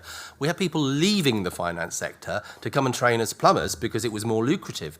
So, you know, I think we could do more there. We don't want to follow the British model. We need to have our own good, old-fashioned perhaps, but apprenticeship scheme back. We're not here for that tonight, but I would agree. On the positives, though, we're not doing much positive, but I would just use one anecdote, and it's not the only one, but it's the one I will use. I'm often in France, and a friend of mine, his son, moved to France a number of years ago, and when I was there later last year, he found that I was in the region, and he came to see me, and he moved to France basically because he said it'll be cheaper to live and easier for me, and got more job opportunities, etc., etc., etc. And when I had a drink with him, I said, well, how's it going? And he said, worst decision I ever made. He said, the thing is, he said, it looks on the surface like things are better here, but the hidden costs, the hidden taxes, the hidden transport costs for him particularly, and frustrations about having to fork out thousands and thousands of pounds in order just to be able to get to work and do work, were causing him all sorts of problems. So, the grass may look greener sometimes elsewhere, and we need to teach our kids this, but sometimes it's AstroTurf. That's just it. We need to be proactive now with our younger generation. We do. Otherwise, in 17 years' time, we will be back here. Yeah, you're right. It's a good point. Next question. Thanks very much. You want to ask a question, sir? Please do. Oh, okay. I've got about a million questions I want to ask, so I can just ask one or two. Let a couple of people first if it's easier. But a couple of little key things. Like the expected revenue off of the changes was 90 million. Sorry? The expected revenue was approximately 90 million. That was the anticipated revenue. Was that correct? The 6, 23, 47 split. I thought it was 67, 68. Yeah, that's right. Yeah, I think it's actually about 68 million from VAT. I call it VAT, GST. What are the expected implementation and operation costs of that? The administration costs, what we did, because we don't want to reinvent the wheel, they've had this here in Jersey for 13, 14 years. So what we did about roughly a year ago, I can't remember exactly when, but let's say early 2022, we got across the people who administer this, the civil servants. We didn't want the political spin, we wanted to know how it worked. And they told us their administration costs were, government administration costs were £800,000 per annum, 800,000 per annum. We've allowed a bit more. I think we've allowed £1 million per annum in relation to that. We appreciate the costs of business too, and that's why, amongst other things, the tax wouldn't be introduced till, if the states approved it, till April 2025, in other words, 2 and a bit years' time. And secondly, we'd be providing, not my money, it's the taxpayers' money, I'm one of them as well, but so are you, £1 million of taxpayers' money to businesses to help with their initial administration costs. I think I've got that right. If I've got that wrong, No, that's right. Yeah. Okay, so the operation costs of 800,000 to $1 million in that sort of ballpark is what's expected. What about the actual fact that obviously so many systems? I know various people who work within, or have worked at least, is a better way of putting it, within the tax setup in here, in Guernsey. The computer systems, they are failing miserably. So is the actual technology that you're needing to actually implement this into capable of doing it? If not, how much is that going to cost? Because a perfect example of that is what you mentioned earlier, which was the HSER project for track care, was extortionately expensive for when it shouldn't have been. Yeah, that's a good point. We're assured that it would be. That's why I get a two-year lead-in time. And also, we do know that the general revenue, the income tax, as you've called it, it's a fair summary of it, has had problems. Now, a lot of public money has been spent on making sure that the kit, if I could use that phrase, has been improved, because it had computers that weren't up to system, and they now are, and that more people are being put in. So that, we are assured, will improve. But this is going to be like it's not going to be a separate department. It's going to be a separate section administered by different people. And it is the form that people will have to fill in, to complete their GST returns every quarter, is one side of A4. I think it's either 6 or 7 questions, Mark. Is that right? That's right, yeah. So it's not, it's meant to be easy. So this new department that's going to be running that, for lack of a better wording, like you said, different team, different group of people, that's going to be the £1 million cost. Yep, people cost. And the implementation is expected to be minimal sort of thing in terms of hardware, technology, whatnot. We wouldn't bring in a tax. There's no point bringing in a tax that it costs as much to administer or too much to administer, because what's the point of that? Compared with the money that it would get in, it would give a significant return. That's the point of it. And the idea is to keep administration costs as low as they can be. But of course there will be administration costs, as I've said. But we have tested those figures. That's the advice that we have received. It'll be of that order. Yeah, the words of the senior revenue officer from Jersey was that of all of the taxes that they administer, because the revenue service administers them all in Jersey, GST is by far the most cost effective to actually implement rather than any of the others. Okay. Of course, he was talking from his own perspective rather than the impact on businesses who have to... The other thing, Peter, is just to confirm, so just for clarity, that's Border Force and Revenue Services staff that the million covers. Okay, thanks. So that was just a couple of figures I wanted to get here. The one point which I want to touch on from something that Deputy Ruffy pointed out about, you take the money sort of thing, but it doesn't hurt because you can then reinvest that money in the island. Because obviously, if you're reinvesting in the island, then those people have got jobs. People spend money on fuel. They spend money on houses. Spend money on things. Can you explain how that logic tracks if you're spending millions of pounds outsourcing to a UK company like Agilicis or UK consultants who are spending their money in the UK, not on Ireland? Agilicis is a perfect example of they were contractually required to take on the IT staff that worked for the States of Guernsey. And then as soon as those people have left, of which I used to be a member of IT staff for the Guernsey, I left before Agilicis took in because I could see the writing on the wall. But majority of the people who worked for IT when I was in the States of Guernsey, they don't work at all for Agilicis anymore. They haven't rehired. The Agilicis have just gone with, right, we had to take these people on. These people have left, perfect, we can go back to using our UK people who are cheaper. So now we're still paying the same amount, but less money is being spent per person on island. Look at the amount of consultants, whether it be simple ones. A traffic consultant will say, yes, let's put in some traffic lights up at the airport while they're doing the roadworks. When anyone with even an IQ above, single digits would look at it and go, well, a filter would work better there, which is what the Guernsey people did. And a Guernsey consultant, or just any Guernsey person, would have said, traffic lights are stupid, put in the filter, and it works. Surprise, surprise. We spent a lot of money building those traffic lights, getting that all set up to then change it within 6 months. I can't comment on the Agilitis. I'm not on P&R. I wasn't involved in that decision, and that's something that's happened. My comment about taxation takes spending power out of the economy, I was simply pointing out that if it's actually respent in the economy by government, that is mitigated to a degree. I think what you're raising is a really interesting point about trying to keep money circulating inside Guernsey rather than exporting it, but I think it goes beyond actually these proposals tonight. It's a good point, and you're right, the more money could be, the idea is to circulate as much money in the economy as it can be for obvious reasons, but it's a good point. It probably goes beyond what we're talking about today. Now, one more question, and then we'll ask somebody else, if you don't mind. It's just a follow-up from that one last little bit, which is purely the fact that obviously you said you've got the best people in to actually discuss it. Are those all locals, or have you paid a bunch of English people?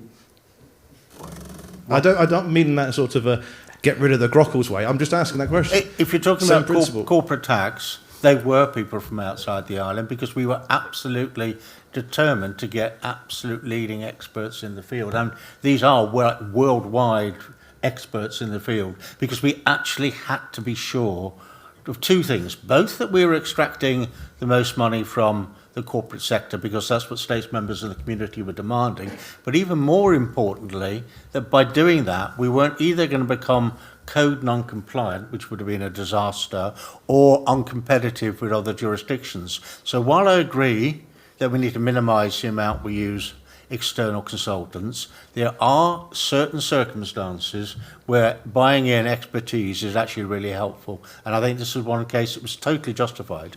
That might be the case, but obviously you guys did just explain the fact that the implementation cost was minimal, but you've then just gone and say you had to go and hire in a bunch of people to try and figure it out. That should be included in the implementation cost, surely. You've just bumped up the implementation No, cost. the implementation costs we were talking about were GST. That the consultants were not looking at GST. They were looking very specifically at how much we could raise from corporation tax. They were corporation, because the issue was, had we done enough to get as much as we could from corporation tax? They didn't look at GST, that wasn't their job. Okay, I'll let someone else ask some questions. But thank you very much. Thank you for your questions, they were very helpful. Who's next? Anybody else with their hand up? Yes. Yes, sir. Bruce Bell. Firstly, congratulations, and I wish you all the best. And I do find the amendments rather depressing.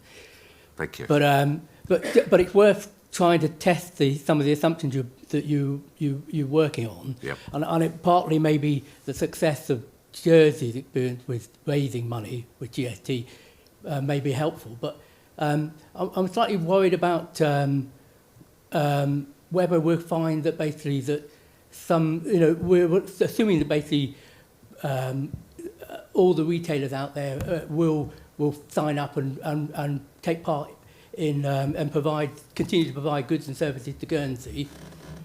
Will that actually be the case? Will we find that there's people like Bupa or whoever else that say, actually, Guernsey's too small a market, I can't be bothered with another VAT scheme for such a small market share? Will we find that basically that actually will be denied services and goods, or at least competitively? Yeah.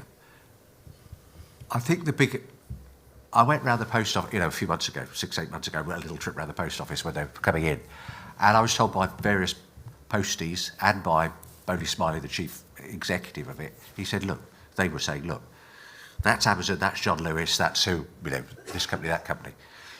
It's one of the people on this panel spoke to it earlier. It's a deluge coming in. I mean, it really is. It's so much coming in that I don't think that we keep mentioning Amazon because it's an easy one to think about, but Amazon said that will be put off. What already exists, and it's nothing to do with GST, what already exists is that some people don't supply stuff, I'm sure you found it in the construction industry, to Guernsey because they find it too small. That's a completely separate issue to GST. The GST that people buy their books, they buy their dog food even from the UK and import it. I would rather that, where at all possible, is taking up that gentleman's point, that money was spent in the community rather than go up to Stockport or wherever the goods come down from Amazon. So I don't think it will defer the biggies at all, but because they're getting so much into the island, we're buying so much from those companies that and they've got to admit that there's a system that they've got to follow elsewhere. So it's we're not asking them to do anything different. We're just asking them to do it for Guernsey rather than say Jersey. It was really sorry. Again, when we spoke to the Jersey Revenue Service, they have pretty much negotiated with all of the large suppliers, and actually didn't get that much pushback because the likes of Amazon, if you like, basically say they've got a system which adds on whatever the sales tax or consumption tax. For Guernsey, it's set at 0.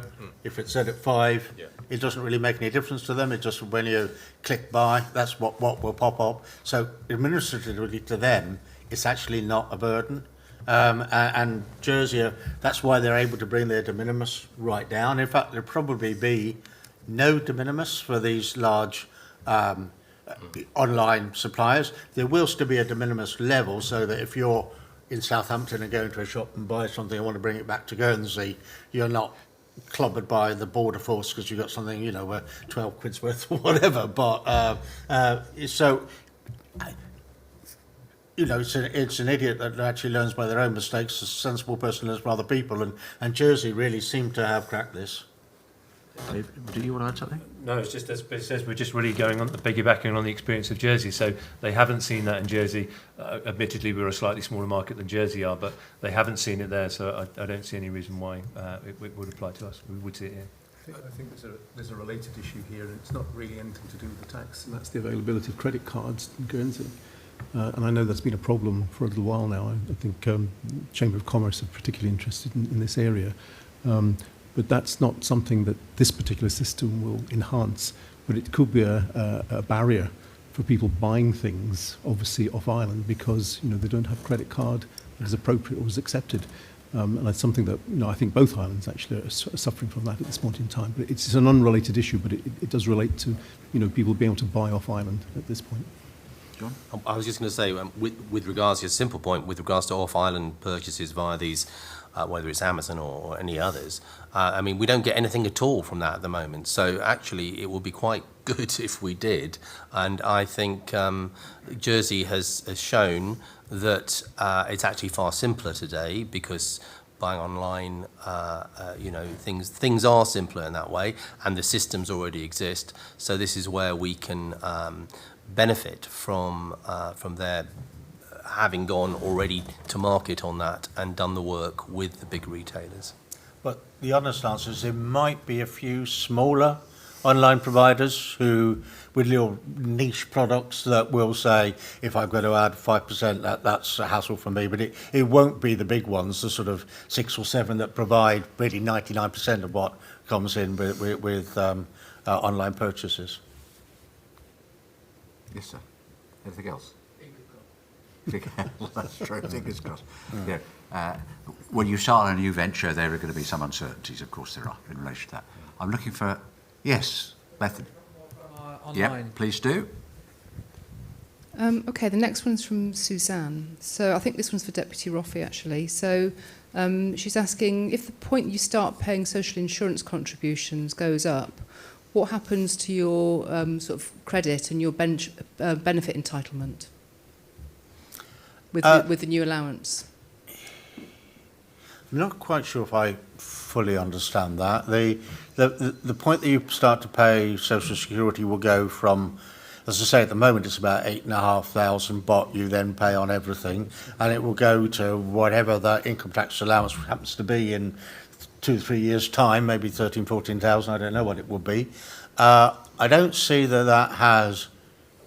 What impact does that have on what, sorry? On your contribution record. On your stamp. Oh, I see. Yeah. To claim pensions and benefits. The idea is to maintain at the moment, if you're under 8,500, basically, unless you choose to purchase a voluntary stamp, you do have a hole in your contribution record. The idea is still to keep that threshold as far as contributions are concerned, so that somebody earning, say, 12,000 and not having to pay contributions will still have a credit, a bit like somebody that at the moment is at home because they're having a baby will have a credit. So that won't affect the contribution record if you're in that area between the current threshold and the new allowance where it kicks in. Thank you. I thought that would be straightforward. So Laura wants to know why you just can't apply GST on luxury goods like cars and boats. It wouldn't add up, Mark, would it? Well, that's the point, really. It's the converse of the argument about increasing income taxes for high earners, because we're already in a situation in Guernsey, because of the earnings profile, and that goes back to that green and red graph that I showed earlier. We're already in a situation where 1,100 or so households, which is the top 6% of earners, are already paying 25% of tax. So if you pile 4 or 5% on them, it doesn't actually raise that much, and it could well chase 100 of them away from the island, in which case you've lost 2.5% of your income tax. So there's a similar thing true for GST, that the rate would have to be so high on those individual luxury items that nobody would buy it. I mean, we've actually got, I know we have some boats here in the Queen Elizabeth Marina, which are Jersey registered vessels, but they're here because they're not GST paid. They're kept here because if they were kept in Jersey, they'd have to be GST paid. And there's a similar thing that goes on between the Channel Islands and the UK. People buy vessels ex-VAT and they keep them in the Channel Islands to motor around the French coast around here, so they never have to pay VAT on them. So, on a large luxury items like that, it would make a big difference to people's behaviour, as you can see it's already driving behaviour from Jersey to Guernsey and Guernsey to the UK, and it wouldn't actually raise that much. The real benefit of having, and you know, it was something that we looked at a lot, is, you know, do you have exemptions for baby clothes and for food and for all of these things? As soon as you start to exempt things, it becomes much more complicated to administer, because the form suddenly has got 4 questions on it. Do you sell baby clothes? How many have you sold in comparison to these other things? And then you have to start doing calculations which remove them. And before you know it, you've got another 10 staff looking at it, and you're not raising as much, which means then you have to put the rate up. So VAT in the UK is as high as it is because there's loads and loads of exempt categories, and it's very, very complicated to administer.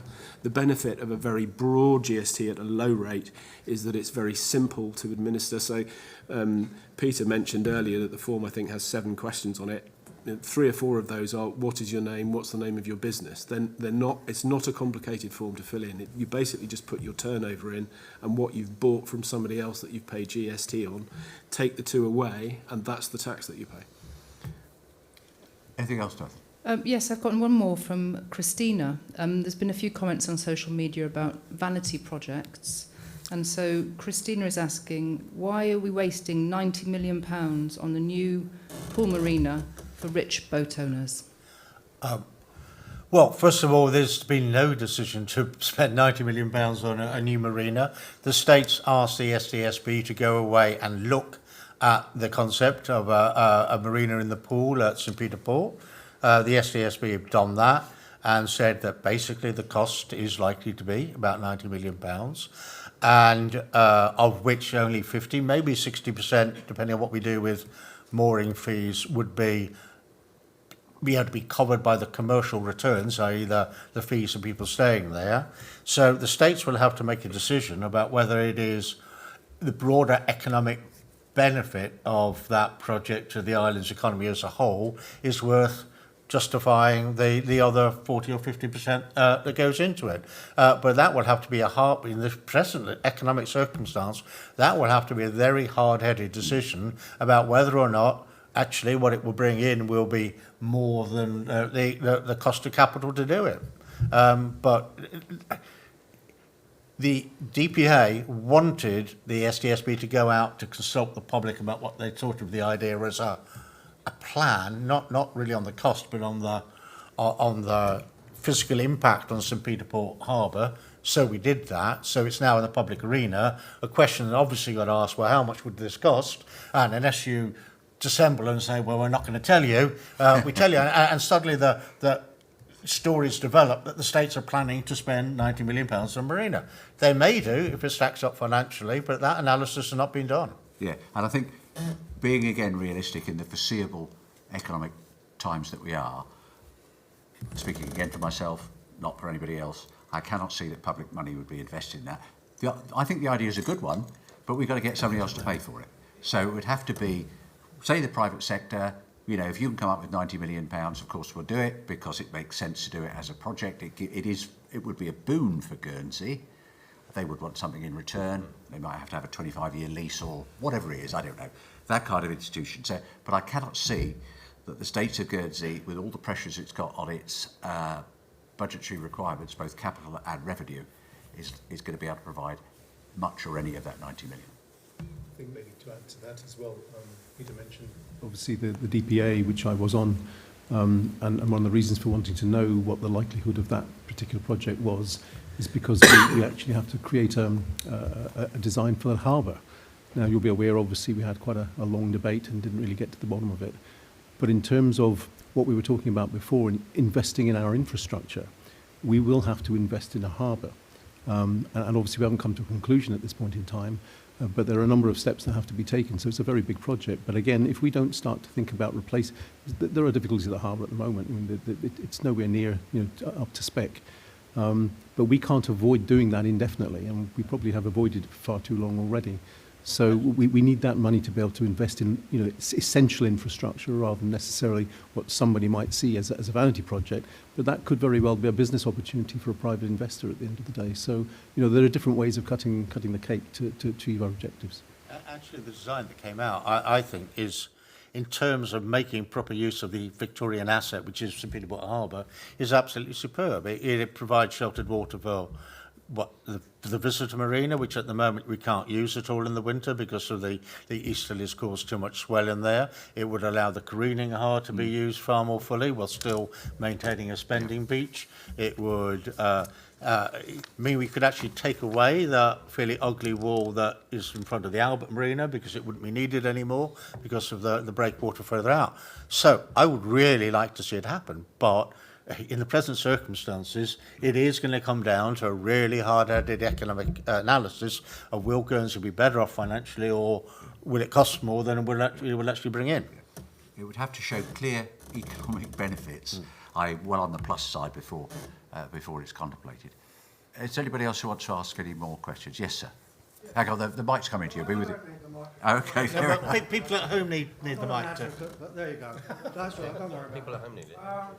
I find it totally unacceptable that you cannot implement either zero rate or exempt on the basis that the Guernsey people are too damn thick to understand and write and the difficulty of it. Other jurisdictions do it.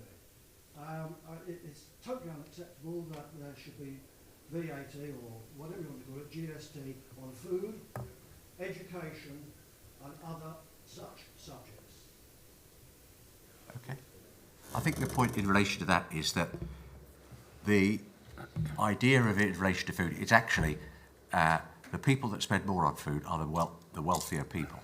And the package that's been put together, because nobody wants it to be regressive, is such that the lower earners, middle to lower earners, who obviously could spend X pounds per week, X by 4 times per month on food, are protected in relation to that. The point's been made about administration costs. One of the gentlemen there asked something about administration costs a few minutes ago. The more complicated the tax, the more administration there is. It's like anything. The simpler things in life, the less cost there's going to be. And the more opportunity. Explain that to you because he spent a long time in the UK administering VAT.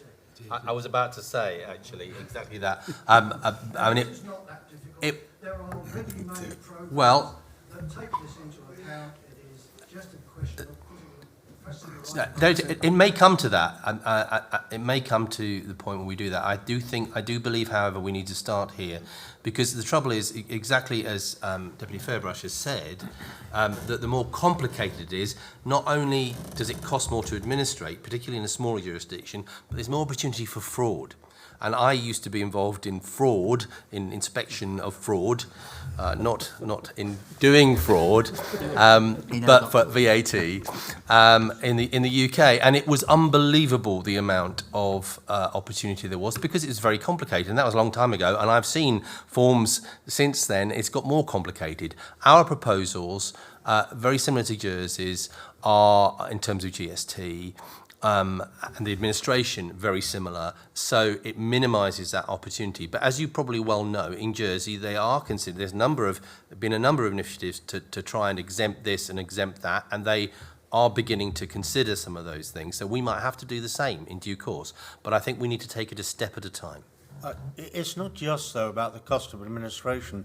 I mean, I came onto the Tax Working Party determined that my first duty was to try and defend the position of people who were less well off in Guernsey. And my first instinct would be that to do that, the best way, if GST was the route we were going to go down, would be to say to exempt food. Actually, the truth is completely counterintuitive, because that means that everybody across the whole income spectrum has their food discounted. Actually, you could say that impacts the poor more, because although they pay less on food, a bigger percentage of their income probably goes on food. That was my first thought. But actually, you raise so much less money by making those exemptions, you have far less to spend on measures that are specifically targeted on people on modest incomes in order to provide the sort of mitigation which this graph that's behind me actually shows. So I had to, when I actually looked at the hard figures, my intuition at the beginning was completely wrong. Actually, exempting food was going to make it harder, unless you had a much higher rate in the first place, which would be unacceptable for Middle Guernsey, you were going to, the best way to help people on lower incomes was to actually maximise what you brought in and then have focused measures that were particularly aimed at people who are on modest incomes. Sorry, just one quick question on that. If you exempted food, how much would we lose? We did have that figure, and it was really quite significant. I think it was 8 million springs to mind, but Bethan, sorry, I know you're not here to answer questions, but that's a fairly technical one. But we're going to find out. Yeah. For the Treasury. I think we calculated that if we didn't have GST on food, then the rate of general GST would have to go up to 6%. That's right. Yeah. So I guess you'd lose about 20%. It is, my maths might be wrong there, but yeah. How could you justify having GST on education? We currently have an educational system in Guernsey which is failing the youngsters. A lot of people are stretching their budgets to have private education. The sort of education that Deputy Fairbrush experienced at Elizabeth College. I did, absolutely. The current fees are in the region of £13,000 a year. That's a hell of a hike. Yeah, I think they might. You know what really worries me? That if we don't address this issue, it won't just be the colleges you have to pay for. You know, one of the big achievements of the Victorians was to have universal free education. Unless we actually tackle this sort of £100 million deficit, we're going to end up, I won't be in politics anymore, but somebody in 20 years' time is going to have to be saying in state schools, it will no longer be universally free, it will be means tested, a bit like Mark wants to, wretched idea of means testing the pensions. I mean, all the unthinkable is going to have to start being thought, unless we do something to raise extra revenues. I mean, your point, I don't want to get into an education debate because, you know, I think I'm probably of the same, I think I'm of the same mind as you are, that we shouldn't have done it, you know, and those people that destroyed a system without knowing what they're going to put in place, that's a different issue. They destroyed the system without, they took away the Peter Fairbrushes, the opportunities for the Peter Fairbrushes of the time. They did. They can say otherwise, but they did. But that's not what we're here to talk about today. We're here to talk about taxes and GST. But I understand your emotion on that. I may be in a minority of one on this panel about that, but that's my view. The answer is to make sure that the state system is offering an alternative that is really high quality, and I think the states have lost their way over that. But if we start getting to debate to that, we've got about 3 minutes to go, and I think we'll be here for another 3 hours, because Bob and I will be at each other. But thank you for raising it. Thank you. Well, we've got about 3 minutes to go. We're not going to just continue unless we've got any other questions. But so, is there anybody else who's got a burning desire to ask a question? Doesn't seem to be. So what I'd like to do is to thank you. Deputy Carapel. Oh, is there somebody there? Oh, sorry. Lester. Yes, sorry, Lester. We have only got 3 minutes to go, Lester, so be concise. Should be the question. We can go. That'll be my shortest speech ever. I've stated on more than one occasion that I think income support will double if GST comes in, because Middle Guernsey will then have to apply for income support in order to survive. Now, the figure that has been put in the policy letter, correct me if I'm wrong, something like 10 million will be added to 47 million. I think income support will double. So can you tell me, please, how you came to that figure and why you would disagree with my statement that I think income support costs will double? Okay, Peter? Because it simply doesn't bear analysis, Lester. People who are already on income support will have it increased by 5%, obviously, because the requirement rates are based on a basket of goods, all of which will attract GST at 5%, so their costs will go up by 5%. So we know how much impact that will have. On top of that, the requirement rates will go up by 5% as far as the goods and services are concerned. The housing is outside that. So you will bring in, at a very low level, a very small number of additional people who need a marginal top-up. So it is quite easy to calculate, and it is absolutely nothing like doubling. Okay. Thank you for your question. I really am grateful to the people that have attended tonight. You know, the hall is far from full, but there's been quality people that have attended, quality people that have been online. Thank you very much, and wish us well for next week. Thank you very much.